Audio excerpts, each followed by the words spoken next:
Hello everyone and welcome all of you to my channel Conceptual Studies.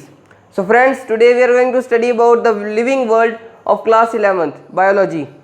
So friends, अगर आप मेरे channel पर नए हैं, चैनल को सब्सक्राइब नहीं किया तो चैनल को सब्सक्राइब कर दीजिए, बेल आइकन को प्रेस कर दीजिए, जिससे मेरी आने वाली वीडियोस की नोटिफिकेशन सबसे पहले आपको मिले। तो दोस्तों, आज हम पढ़ेंगे लिविंग वर्ल्ड के बारे में। क्या है लिविंग, इस वीडियो में आप लोगों को मैं सिखाऊंगा। ये है पार्ट 1 और इसमें हम लोग पढ़ेंगे क्या कैरेक्टरिस्टिक्स होते हैं लिविंग के, लिविंग ऑर्गेनिजम्स कैसे हैं, कैसे एक ऑर्गेनिज्म को लिविंग कहा जाता है और नॉन लिविंग कैसे उसको करार दिया जाता है, कैसे उसको बताया जाता है। तो क्या कैरेक्टरिस्टिक्स हैं हम इस वीडियो में पढ़ेंगे। तो चलिए स्टार्ट करते हैं। सो फ्रेंड्स, फर्स्टली आपको ये इसकी डेफिनेशन लर्न होनी चाहिए अच्छी तरह से कि एनी ऑब्जेक्ट्स एग्जिबिटिंग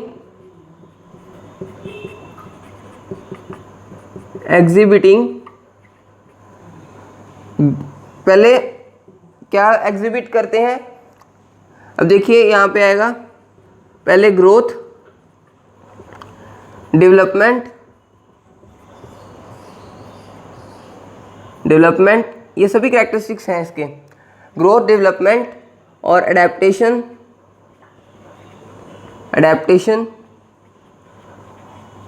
और रिस्पॉन्सिवनेस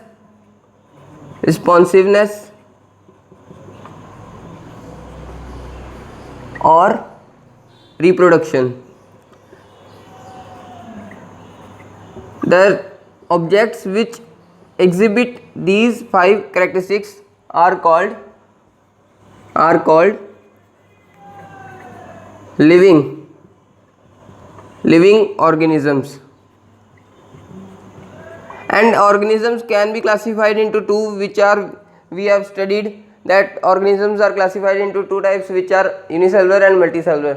सेल से ही बॉडी बनी है। हर एक इंसान की बॉडी और हर एक प्लांट की बॉडी और एक एनिमल की बॉडी एक सेल से बनी है। सेल डिवाइड कर करके आगे मेटाबोलाइज कर रहे हैं और उससे सेल डिवीज़न हो रहा है, ग्रोथ हो रही है, बंदे की डेवलपमेंट हो रही है और इससे ये प्रोसेस चलता जा रहा है।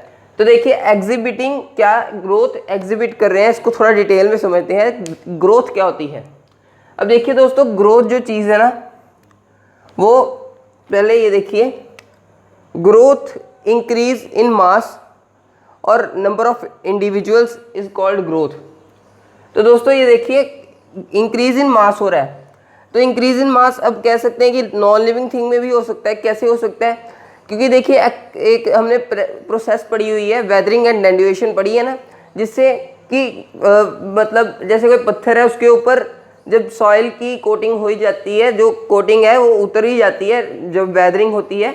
हमने ज्योग्राफी में पढ़ा होगा कि जब बारिश होती है तो वो ऊपर से उसकी लेयर डेपोजिशन हटती जाती है। ऐसे ही इसका उल्टा प्रोसेस होता है, उसको कहते हैं एक्रीशन।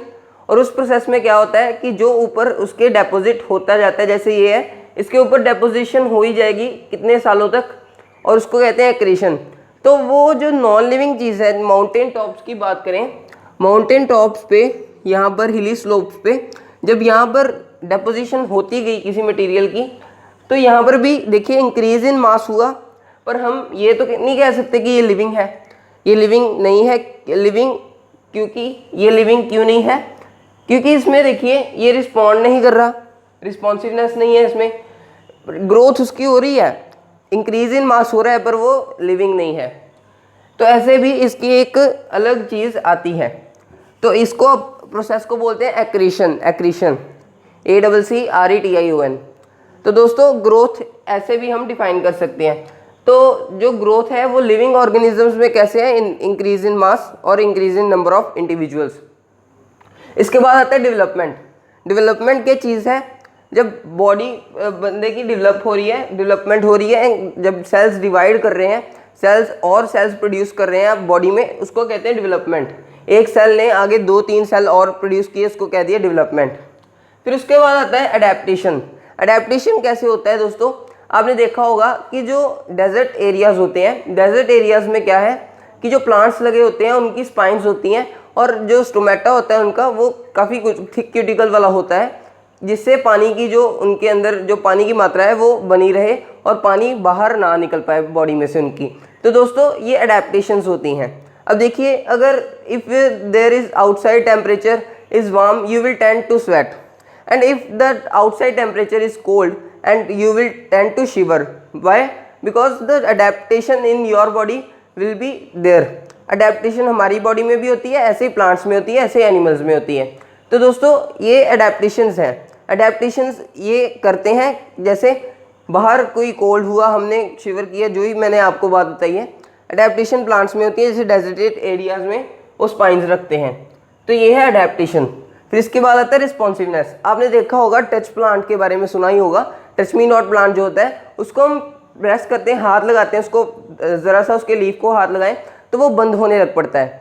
जब रिस्पॉन्सिवनेस हो रही है किसी भी लिविंग ऑर्गेनिज्म की, हम ये नहीं बात करें कि प्लांट्स की, एनिमल्स की भी हो सकती है, और जो भी लिविंग ऑर्गेनिज्म जो एग्जिबिट कर रहे हैं growth, development, reproduction, responsiveness and adaptation. तो रिस्पॉन्सिवनेस देखो कि अगर मैंने आपको बोला कि मेरी वीडियो को लाइक करो तो आपने आगे से रिस्पॉन्ड करके लाइक किया, तो ये भी आपका एक रिस्पॉन्स हो गया।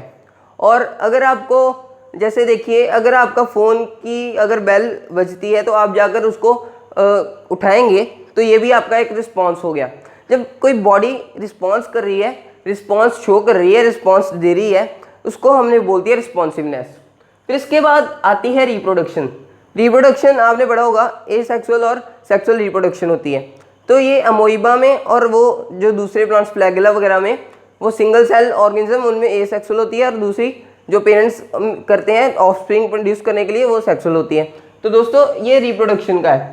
तो देखिए, अब ये 5 चीज़ें जो ऑर्गेनिज्म कर रहा है, ठीक है, उसको हमने बोल दिया लिविंग ऑर्गेनिज्म। फिर इसके बाद हम बात करते हैं कि मेटाबॉलिज्म क्या होता है। मेटाबॉलिज्म एक ऐसी चीज़ है कि दोस्तों जो हमारी बॉडी में रिएक्शंस होती जा रही हैं, केमिकल से बनी है हमारी बॉडी, और बॉडी में रिएक्शंस हो रही हैं, प्लांट में, एनिमल में, ह्यूमंस में, सभी में। Human is also an animal, तो हमने पढ़ेंगे आगे प्लांट किंगडम और एनिमल किंगडम। एनिमल्स में ह्यूमन भी आते हैं और प्लांट किंगडम में अलग होते हैं। तो दोस्तों जब रिएक्शंस हो रही हैं, जिसको हमने बोला रिएक्शंस, अब एटीपी की फॉर्मेशन करने के लिए जनरेटिंग एटीपी, मैं आपको ऐसे समझाऊंगा कि आपको अच्छी तरह से लर्न हो जाए। दोस्तों एक एग्जांपल के साथ हम इसको समझेंगे। पहले इसको देखिए, जनरेशन ऑफ एटीपी क्या कहते हैं उसको, जनरेशन। मेटाबॉलिज्म को हम ईजिली जो याद करने की इसकी डेफिनेशन है, जनरेशन ऑफ एटीपी कह सकते हैं। Generation of ATP, adenosine triphosphate, is called metabolism. इसको कहते हैं, इज कॉल्ड मेटाबॉलिज्म। ये मेटाबॉलिज्म कहते हैं इसको, ठीक है।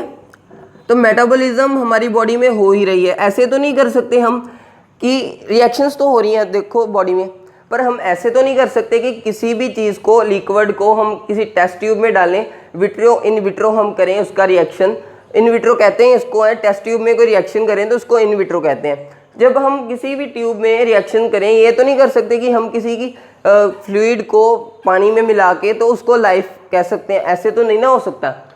तो दोस्तों मेटाबॉलिज्म एक ऐसी चीज़ है जो केमिकल रिएक्शंस हमारी बॉडी में हो रही हैं, वही उसको मेटाबॉलिज्म कहा गया है। और उसकी जो मेन बात है वो है एटीपी की formation, generation of ATP.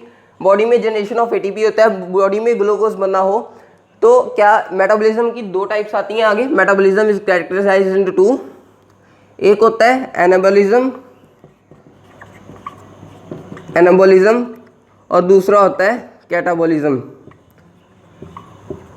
Anabolism और कैटाबॉलिज्म। और ये जो प्रोसेस चल रहा है, ये देखो, ये एना और ये कैटा और ये एटीपी।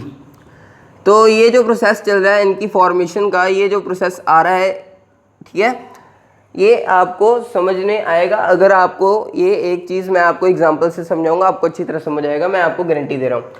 तो एनाबॉलिज्म क्या है, जब हम इसको जोड़ेंगे, व्हेन वी एनाबॉलिज्म, जब छोटे छोटे मॉलिक्यूल्स को जोड़ के, जैसे हमने पढ़ा था फिजिक्स में, I am also your physics teacher, that's why I am telling you, क्योंकि फिजिक्स में हमने पढ़ा था यूनिफिकेशन और रिडक्शनिज्म। आपको याद होगा तो रिडक्शनिज्म में तोड़ कर याद करना और लॉस को मैंने बताया था, और यूनिफिकेशन में मैंने बताया था कि जोड़ कर फॉर्मूलाज बना के बड़े बड़े लॉस को याद करना। तो दोस्तों ऐसा ही है एनाबॉलिज्म और कैटाबॉलिज्म। एनाबॉलिज्म में क्या होता है कि जो छोटे छोटे मॉलिक्यूल्स हैं ना एटीपी के, उसको जोड़ के हमने बिगर मॉलिक्यूल बनाया, तो इसको कह दिया हमने एनाबॉलिज्म। जो हमने बिगर मॉलिक्यूल बनाया एनाबॉलिज्म। फिर कैटाबॉलिज्म क्या है, छोटे छोटे मॉलिक्यूल्स जो है बड़े मॉलिक्यूल को तोड़ तोड़ के हमने किया, तो उसको बोल दिया कैटाबॉलिज्म। फिर इसको मैं एक एग्जांपल से समझाऊंगा, बहुत ही अच्छी एग्जांपल है, अगर आप इसको ध्यान से सुनो। मैं आपको 500 का नोट देता हूँ और आपके पास 500 का नोट आएगा, ठीक है, 500 का नोट आगे पास आ गया। आपने कहा कि मैं 500 का नोट तोड़ना नहीं चाहता, मैं उसको स्पेंड नहीं करना चाहता। क्यों? क्योंकि मैं चाहता हूँ कि मेरे पास 500 का नोट हो, मैं उसको स्पेंड नहीं करूँगा तो मेरे पास रखा जाएगा, मेरे पास पूरा 500 का नोट होगा।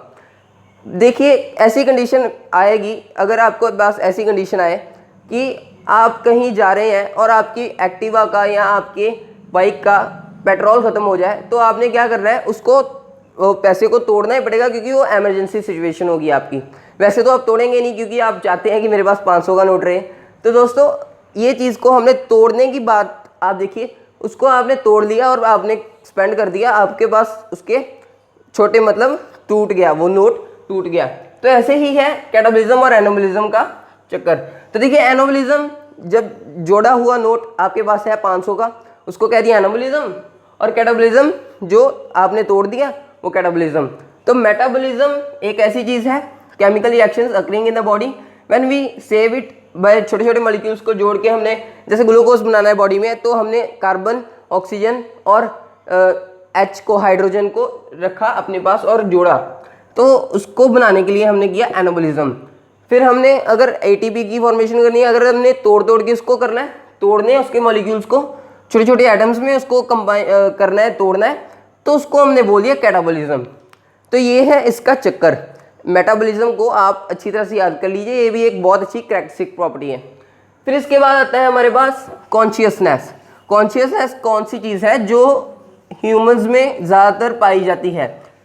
कई ऐसे भी मतलब एनिमल्स और कई ऐसे जो हमारे ऑर्गेनिजम्स हैं हमारी नेचर में, जिनके पास कॉन्शियसनेस नहीं है।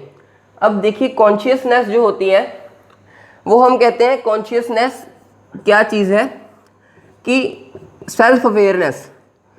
इन सिंपल आप इसको याद करें, self awareness is called consciousness, ठीक है।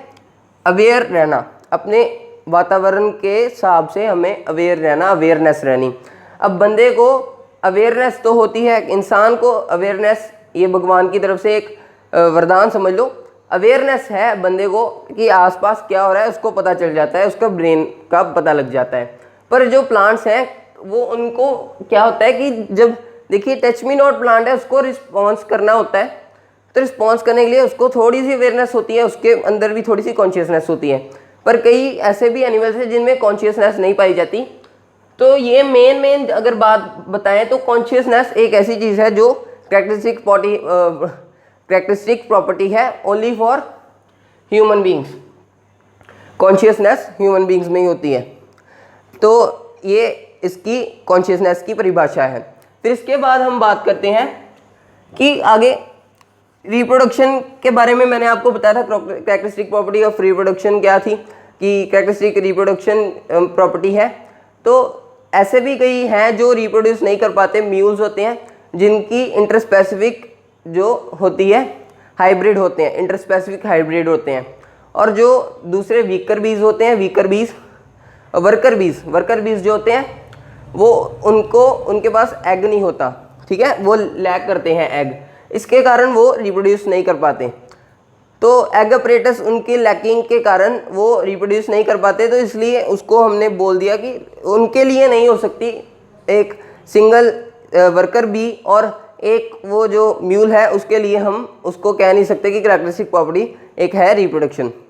तो ये था दोस्तों मेन चीज़ आपको बताऊं तो वही है कि रिस्पॉन्सिवनेस, अडेप्टेशन और जो भी चीज़ें हमारे यहाँ वातावरण में जो भी चीज़ें हो रही हैं, अगर आप किसी चीज़ को हाथ लगाओ, प्लांट को हाथ लगाओ, वो रिस्पॉन्ड कर रहा है। अडेप्टेशन देख रहे हो आप रिप्रोडक्शन देख रहे हो, आप ग्रोथ देख रहे हो, डेवलपमेंट देख रहे हो, तो ये चीज़ें देख रहे हो, तो इससे पता लगता है कि वो प्लांट या एनिमल या ह्यूमन बीइंग या कोई भी ऑर्गेनिज्म जो है वो एक जो है वो लिविंग है, ठीक है। ये इसकी मेन पूरी परिभाषा है।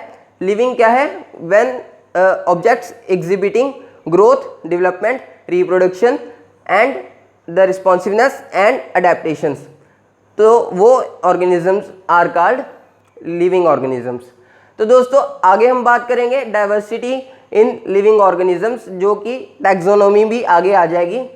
तो एक मैं आपको क्वेश्चन पूछूंगा लास्ट में कि आप बताएं मुझे कि सेल की डिस्कवरी किसने की थी। ये आप मुझे कमेंट बॉक्स में बताएं। मैं आपका जो कमेंट है, अगर आपका आंसर सही हुआ तो मैं जिसने सबसे पहले उत्तर दिया मैं उसका जो कमेंट है वह ऊपर पिन करूंगा, और उसका पिन होगा ऊपर सबसे ऊपर, और उसके लिए बहुत अच्छी बात होगी। तो दोस्तों ऐसे ही वीडियोस लेकर आता रहूँगा। ये पार्ट 1 था, पार्ट 2 जल्द ही मैं अपलोड करूँगा। और अपने मतलब मुझे ये है कि हर एक बच्चे की हेल्प हो पाए, और मैं आपसे कोई फीस नहीं ले रहा। मैं आपको यही कहता हूँ कि लाइक एंड शेयर कीजिए। लाइक एंड शेयर करना ही मेरे लिए एक फीस है। तो दोस्तों आगे के लिए नमस्कार, और फिर मिलते हैं नेक्स्ट वीडियो में। Thank you. जय हिंद।